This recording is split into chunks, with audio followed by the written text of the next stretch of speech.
सवाल दिया हुआ है वर्त के अंतर्गत महत्तम क्षेत्रफल वाला आयत एक वर्ग होता है। तो वर्त लिया जिसकी त्रिज्या आर है, इसके अंतर्गत एक आयत बना दिया।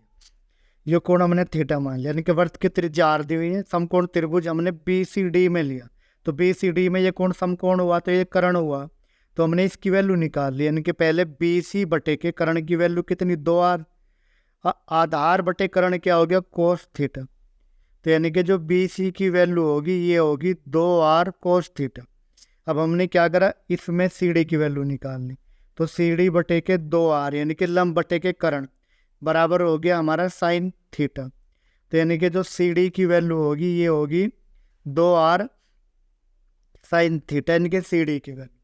अब जो आयत का क्षेत्रफल है मैं महत्तम दिखाना, आयत का जो क्षेत्रफल ए है ये और लंबाई गुणा चौड़ाई, और लंबाई कितनी आयत की बी सी और चौड़ाई कितनी सी डी। तो बी सी की वैल्यू दे रखी 2r कोस थीटा और सी डी की वैल्यू दे रखी 2r साइन थीटा, यानी कि ये वैल्यू दे रखी।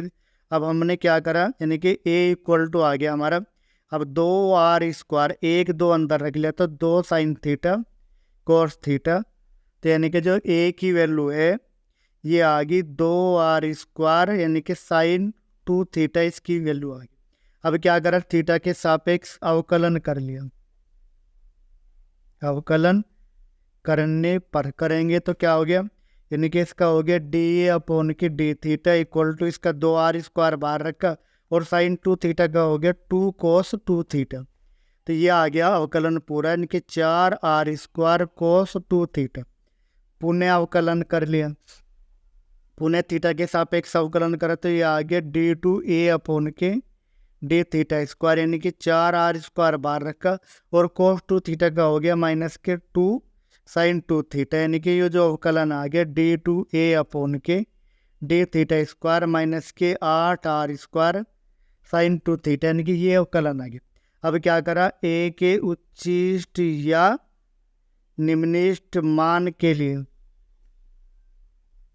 क्या करा, पहले अवकलन को हमने 0 पुट कर लिया, तो 0 पुट करेंगे तो ये आ गया पहला अवकलन है कि 4r square cos 2 theta equal to 0, यानी कि कोस 2 थीटा इक्वल टू 0 आ गया, यानी कि थीटा की वैल्यू π/4 आ गई।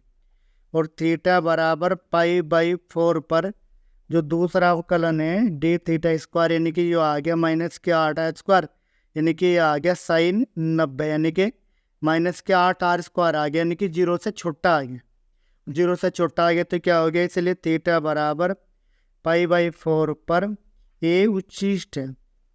अब लंबाई काटेंगे, यानी कि लंबाई दे रखी बी सी इक्वल टू होगी हमारी, ये होगी 2r कोस थीटा, यानी कि कोस थीटा की वैल्यू π/4, तो यानी कि ये आ गया 2r बटे के √2, और जो डी सी चौड़ाई आ गई ये आ गई 2r साइन थीटा, यानी कि थीटा का मान 45 डिग्री, तो ये अभी आ गई 2r बटे के √2। चूँकि आयत की लंबाई और चौड़ाई बराबर है तो इसलिए क्या हो गया, यो एक वर्ग है। फिर देख लेते हैं सवाल को, ये कह रहे वर्त के अंतर्गत महत्तम क्षेत्रफल वाला आयत एक वर्ग होता है। तो वर्त है जिसकी त्रिज्या r है और इसके अंतर्गत जो एक आयत बना हुआ है ABCD, जो आयत का व्यास है 2r, यो कोण हमने थीटा मान लिया। तो इस त्रिभुज में लिया BCD में, तो BCD में क्या हुआ, BC बटे के 2r बराबर कोस थीटा, तो BC की वैल्यू आ गई 2r कोस थीटा।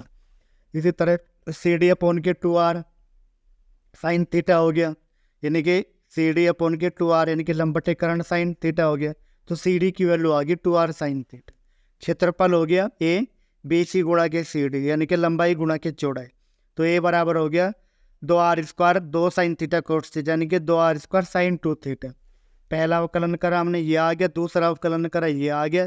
पहले अवकलन को 0 रखा तो थीटा का मान π/4 आ गया और थीटा बराबर π/4 पर दूसरा अवकलन माइनस का आ गया, तो यानी कि आयत क्षेत्रफल जो है उच्चिष्ट होगी, और उच्चिष्ट है तो हमने लंबाई निकाल ली, ये भी 2r बटे √2 आ गई, चौड़ाई निकाल ली, ये भी 2r बटे √2। चूँकि लंबाई बराबर चौड़ाई है तो इसलिए क्या हो गया, ABCD एक वर्ग है।